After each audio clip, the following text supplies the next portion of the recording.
What's up, guys? We are back. Fitness Profit Multiplier, Anthony and Jimmy. Today, we're going to be talking about how to stop your gym from running you.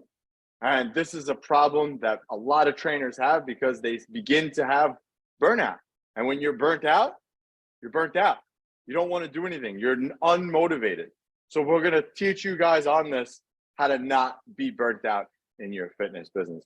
Now, I will say, that I don't think I've ever really been burnt out. There's been times where I want to leave the gym, I'm just tired of this. But that for me, it doesn't really last too long. Like people will say, I think the average trainer stays in the industry for like a year.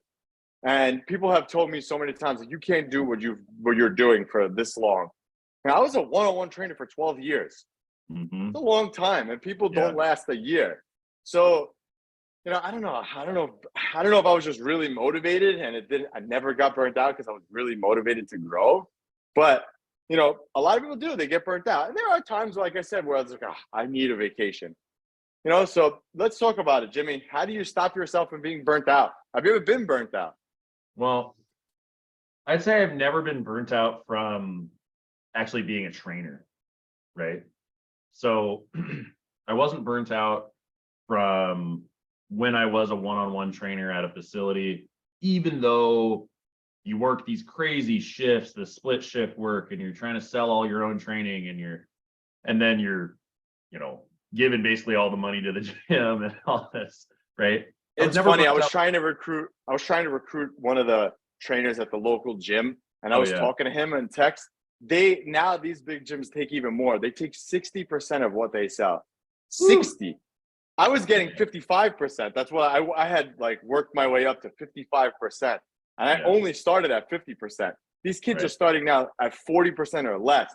Such a scam what they do to the trainers there. Oh, yeah. Especially when you're selling it all yourself and you're building your own business and you're getting paid minimum wage. And then there's even horror stories about other facilities that say that they're gonna pay somebody $26 an hour, but the only way that they're gonna make $26 an hour if they sell this and sell that, and then they start them at 13. And I'm like, okay, wow. But anyway, that's a topic for another cast. But I never got burnt out when I was a trainer. Even though the shifts were long, even though the sleep was weird, I packed things into my day. It was great. Like I loved it because I could get up in the morning, work out, or I'd get up in the morning, train my clients, work out in the middle of the day, train some more clients, get a snack, have some freedom in the middle of the day to have an appointment or whatever I needed to do, and then finish my day off. And I loved every minute of it. When I was doing it, it was awesome. Never burnt out.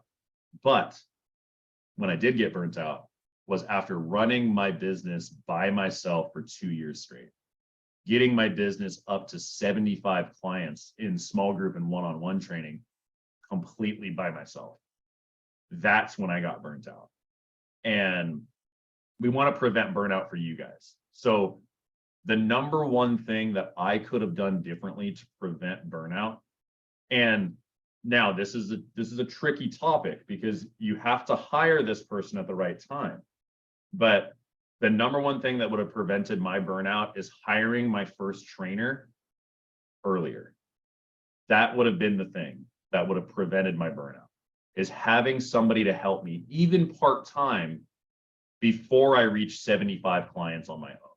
And I think that number, depending on the model that you're using, if you're using a small group and one-on-one model like we do, the number to hire another trainer is probably somewhere between 50 and 60 clients, I would say. Probably in that range. Because holding a stable of 50 to 60 clients for one trainer is probably pretty decent. But the problem is that you are doing everything else in your business as well. You're doing the admin, you're doing the marketing, you're doing the sales meetings, you're providing all the service, you're cleaning the gym, you're talking to vendors, you're making sure that everything is solid at your gym, you're ordering new equipment, you're investigating what kinds of softwares to use. You're doing all these different things in your facility. So I think that one trainer can handle about a stable of 50 clients or so, but that's all they're doing. They're not doing other things. And so you by yourself can probably get there, 50 to 60 clients in a small group and one-on-one facility. And then you want to start thinking about hiring your first hire, which is a trainer, not an admin. which we harp on a lot on this podcast. Your first hire is a trainer. So that's the one thing that could have prevented my burnout. The biggest thing that I could have changed in my journey, because after 2 years of doing it on my own, and then I finally got some help, I was like, oh man, I was just so tired that I was like, it took me a good 6 months to really have that fire again to grow my business again. So if I would have hired somebody a little earlier, I probably would have been able to grow my business faster now looking back on it. Yeah. And I think the other thing too is having good, reliable systems also help prevent you to be burnt out. And the word system is kind of thrown around out there so many times, like, oh, a system, a system, a system. What does that even mean? But something that's repeatable, having these structures in your business that anybody could take to play and run it. Because once you figure out the system, let's talk about the system for training, right? So once you figure out, okay, the trainer comes in, they turn on the lights, they put the music on, they play the station, they put the radio at a certain volume, they have their rules for a training session. Once you know that all those things are being done, it kind of takes your mind off of it a little bit, because now it's like, okay, I know the gym's being run, I know everything is good, I'm okay. So having good systems behind you and developing these systems in your business will make a big difference for preventing burnout as well. Right. And systems, when you build them, they're like a living document, right? So you build the system, you try it out, you work it, you rework it. And in the beginning, that's another task that's on your plate. And it seems daunting and seems like something that's not going to go well because you're spending all this time on that. You're not spending it on other things like developing, like getting more leads or training your staff or training your clients or whatever. But putting those things together and reworking them is going to make a world of difference in your life. You want to continue to refine them. And in the beginning, you're like, well, I'm wasting all this time. Why am I doing this system? Why don't I just do it myself? Why don't I just continue to do it? But you want to build it as you go, and the time is well worth it, because once it's built and it's there, you just follow it. It's brainless, right? Yeah. And then getting your staff to follow it too. It's like Jimmy said, it's brainless too. Like, so I have a living document that it's kind of like my checklist for the day of what the things that I need to do every day that keep my business moving in the right direction. I don't got to think. I go open my document. Okay, I got to do this, this, this. On Wednesdays, I got to do this, this, and this. And that's it. And I check the boxes, and I could sit down knowing like, all right, I did everything I needed to do today in my fitness business to grow it. That's it. It makes it so much easier. So I will also say too, taking dedicated time off is key. In the beginning, I was working 70 hours a week. I was working 7 days a week. It was crazy what I did. I didn't even, thinking back, I'm like, oh my God, how did I do it? But sometimes you just don't think and you end up just doing. But having a dedicated day off has been so important. So for us, we're closed on Sunday. And that is like a non-negotiable. We are closed on Sunday. And I started to think about it. I'm like, I don't know, man. All these other gyms are open on Sunday. Do I want to open the gym on Sunday? Because we used to be open on Sunday before the virus went around. And then we just cut it out. And then I think about Chick-fil-A. Chick-fil-A is a wonderful establishment. I love Chick-fil-A. If you don't love Chick-fil-A, well, then you should probably get off the podcast. But Chick-fil-A is a great establishment. They're closed on Sunday. It's for religious reasons. They are closed on Sunday. And I started thinking about that for a minute. It's like, okay, it's for religious reasons and I get it and blah, blah, blah. But what is it doing? Now, for me, if I was to open on Sunday, I have to get another staff person in there. And if I'm running my staff on a Sunday, that's a day that they could be resting too and doing whatever they want to do on a Saturday night. How many clients are actually going to come in on a Sunday? So for us, it's just a culture thing. Like, no, we take Sunday and we unwind and we rest. I don't care how many clients ask for us on Sunday. We're not opening on Sunday. So, having that one dedicated day off completely, especially for the gym owner where the gym is closed, does a lot for your mental well-being too, because you don't have to worry about, there's always that thing in the back, like, what's going on at the gym? I hope everything's all right over there. On Sunday, it's closed.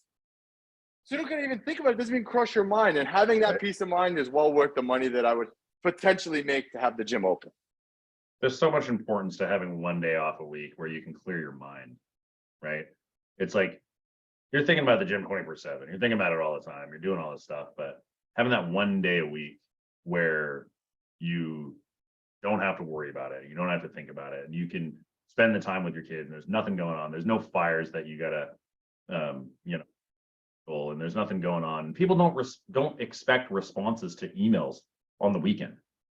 They don't. So you responding to emails on the weekend, like what do you need to do? So you can actually have Sunday completely off. And I've never actually had Chick-fil-A for the record, but so dude, are you kidding me? You never had Chick-fil-A? I've never had Chick-fil-A where you are? We have plenty of them. They're everywhere, but I've never had Chick-fil-A. I can respect Chick-fil-A's business model. I don't want to inflame anybody and say if you don't like Chick-fil-A, stop listening, because I actually don't have an opinion on Chick-fil-A personally. So that's because you never had it. Once you have it, then you'll be like, yeah, everyone else who's never had Chick-fil-A and doesn't like it, get off the podcast. I've never had it. But Chick-fil-A it's an interesting business model. They're killing McDonald's, dude. They're crazy. But don't close on Sunday. Even if clients are talking to you and they're saying, hey, you should really do a Sunday. A Sunday is the only one that would work for me. I can only train on Sunday. You're not going to lose that much business by saying, hey, we don't offer it on Sunday. People ask, oh, are you open on the weekends? Yeah, we're open on Saturday for a short day. We're open on Saturday in the morning only. Because people aren't coming to your gym on Saturday evening. I mean, if I could, during the virus coming around, we opened up Friday evenings because we never had Friday evenings open. If I could go back, I would close Friday evenings down too. But I can't because it's too popular now. But Friday evening is another time where you're really competing with a lot of other things. People want to go out to dinner, they want to go get drinks, they want to hang out with their friends, whatever it may be. That can be your time to do that stuff too. Just like we plan our vacations around August because all your clients are going on vacation around then. So why not plan your vacation to be at the time that everybody else is doing it? Because you're going to have less clients in the gym, so you might as well take vacation then too. Early in our development of our business, I actually shut the gym down for a week to take a vacation because I was the only person providing service. I had like me and one other trainer. And instead of having that trainer run everything, I just said, hey, we're just going to shut the gym down for a week, and that's just how we operate. And it was fine. I had that happen in the beginning too when I was doing it by myself. I was going away, and I had a client get pissed that I went away. Really did. I had a client that got pissed. I'm like, well, all right, well, all right. Like, it just, people will get pissed, and you'll hear things from the peanut gallery, right? People will say stuff, but you have to preserve you at the end of the day. And there are times in which you have to do that. And it's not this hustle culture where you have to like hustle all the time. You need to reset your mind. You need to take that break. You need to focus on yourself and be healthy and fresh and focus on your mental health throughout this. So make sure that you're making yourself a priority. And sometimes that means shutting the gym down for a week, or not being open on Sunday, or not being open on Friday night, or setting your schedule up so that you're not having a sales meeting, which sometimes my staff does this to my other staff, which we're going to talk about at the gym, but not having a sales meeting at 8 a.m. and then your next sales meeting at 8 p.m., right? Sometimes those days just don't work out, and you have to set those boundaries where you're only scheduling people during certain times of the day. Because even though you're making sales, like, what kind of a schedule is that? So we have to prioritize ourselves to a degree. In the very beginning, you're a slave to your business. That's the way it's going to go. But as we grow and as we get to that 20K mark, 30K mark, you can start to buy your time back, which is the whole point of growing the business to that point. That's what we're trying to say. And don't feel guilty about it. All right, guys.